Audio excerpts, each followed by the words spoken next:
right, so let's talk about something that's very controversial. And I like controversial. I don't like stupid. I don't like dumb as fuck. I do like controversy though. So, Asuka versus Peyton Royce is the second match on the show.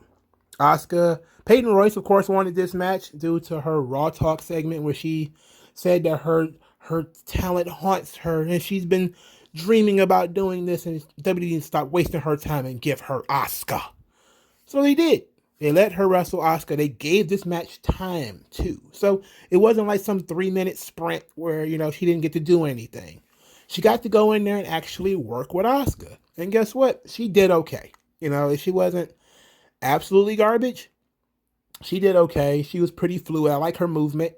The execution of some of the moves could have been better. Some of the stuff where you can actually see them working through it, kind of like they're going through the motions, counting their steps. Asuka, of course, is Asuka. This whole thing was about Peyton Royce, showing what Peyton Royce can do. We already know what Asuka can do. This was about Peyton Royce, and I think Peyton Royce had a good accounting of herself. She didn't go out there and embarrass herself after cutting that promo. She had the match of her life for the most part. She was actually not bad. She did some pretty cool spots. I like her movement. I like the way that she tried to do different things. She tried to do different moves. She tried to vary things up. The problem, of course, is going to be that she doesn't have a character, right? I don't care how good your matches are. If you don't have a character, nobody cares, right? And that was the problem with the whole Peyton Royce thing in the first place, is that it was all about my dreams. And therefore, nobody cared. But she got her match. She wanted Asuka. Everybody tweeted about it. Everybody made a big huff about it. So they gave her the match and gave her, what was it, probably 6 minutes, maybe 8 or 9. It went through a commercial break, so maybe even 10 minutes. And I think it was successful from an in-ring perspective. So now we know that Peyton Royce is a better worker than Lacey Evans. If Lacey Evans had a character, right? So, that was the difference. But Peyton Royce needs to have a character. She needs to go back and think of something. Think of a character. That would be my advice to anybody who's listening. Focus on the in-ring work too much. Promos, character. Get over as a character. Promos, shit like that. Work rate will either come or it won't matter. That's usually how it works. Either the work rate comes along as you get better and work more, like John Cena, or it doesn't matter. Like Sid. Promos, character, nobody cares. Okay? You can go in there, have shit matches, people, and draw tons of money. Nobody cares. Okay, so when the match ends, solid match, Asuka is confronted with Rhea Ripley. So Rhea Ripley comes out, she says Charlotte has COVID. Rhea Ripley gives us people who are watching on TV, some of us who are on Twitter and stuff like that already knew she had it. That's why she hadn't been on TV. So a lot of people who think like she left because of Andrade. And then there's still people who think that. There's still people who think like she's lying about having COVID. And it's like, I don't know if she would lie about that. I don't know if she would lie about that. Because she's been gone for a while now. But so she's been gone. Well, yeah, she's been gone for a little while. Anyway, Charlotte has COVID, so she won't be able to challenge for the title. And so she says, I will challenge you for the title. And Asuka, of course, said, ho, ho, ho, ho.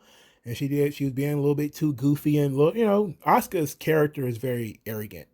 And she's very cocky. And she says, like, okay, you're not ready for Asuka, but I accept.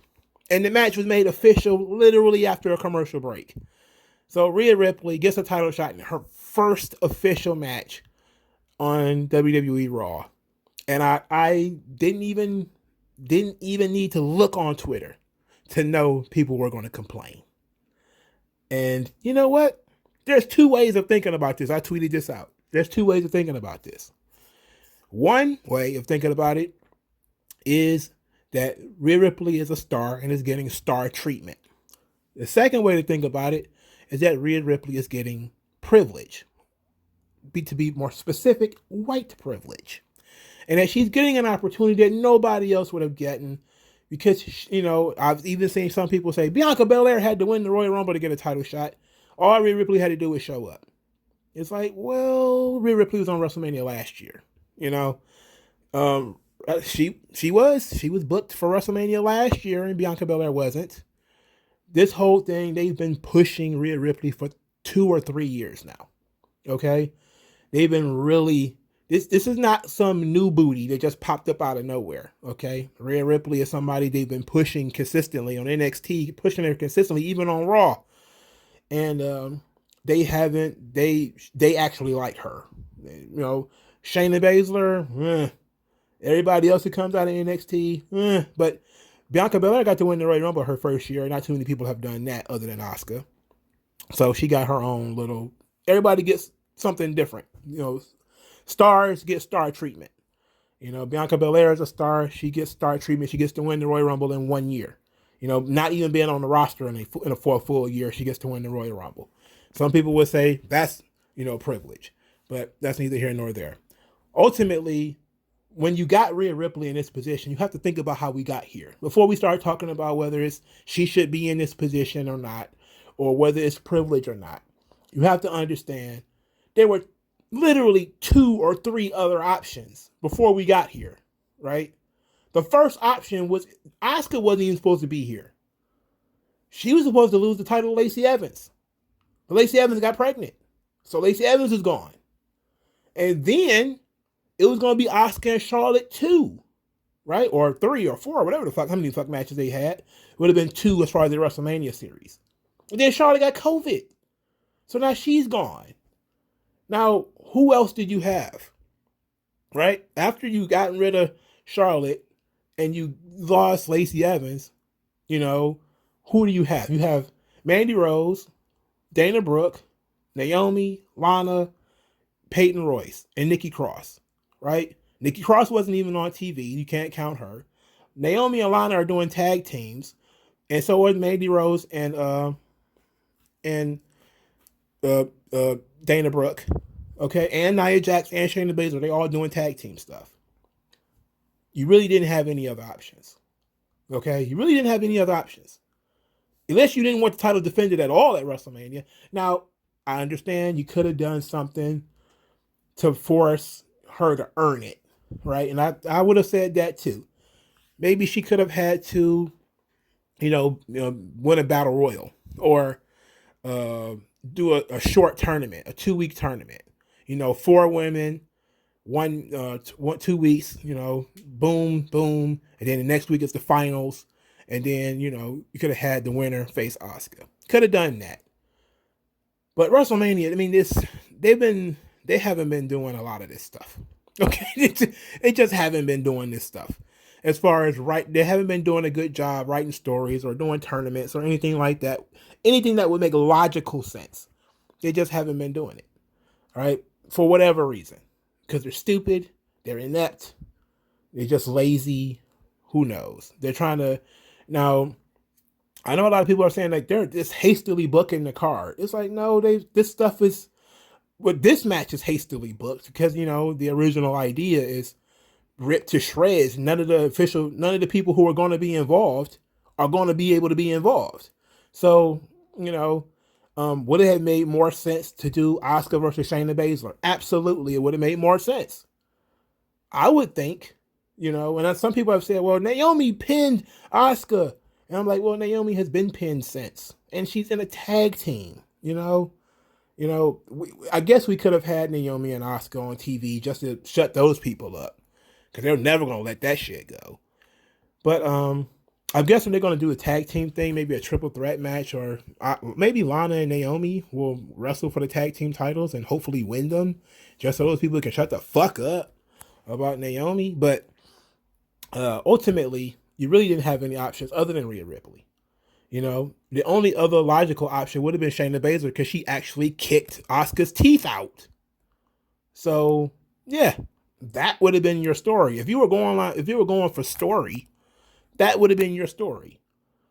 But this match is not about story. This match is about getting the fucking title off Asuka, which is what they want to do. They've been wanting to do this since February.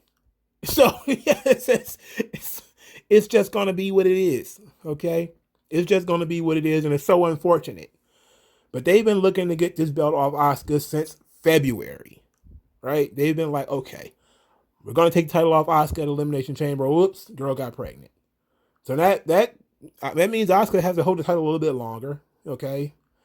Then Asuka got her teeth knocked out. She was gone for 2 or 3 weeks. And then Charlotte turns up with COVID. So now we got no choice but to just say, and I have no doubt that the real match was going to be Rhea Ripley and Charlotte. I have no doubt about that. And you're probably going to put the belt on Lacey Evans and then have Charlotte beat Lacey Evans for it. And then it was probably still going to be Rhea Ripley going to come out of the woodwork and challenge Charlotte for the belt. I'm sure that's what was going to happen. They're going to use this WrestleMania, hopefully, to make Rhea Ripley and Bianca Belair. They both need to win. I'm a huge fan of Asuka, big fan of Asuka. She needs to drop the belt, right? Rhea is the gal, the girl, the one. And Bianca is the one. They're the next up, It's time to sort of move some of these other women along. They're moving themselves along, if we're being honest, but, I'm okay with this. I think it's a star getting star treatment. Rhea Ripley has proven that she can draw. She is a draw. And she was a really hot prospect for them. Probably shouldn't have lost last year to Charlotte. Definitely shouldn't have lost.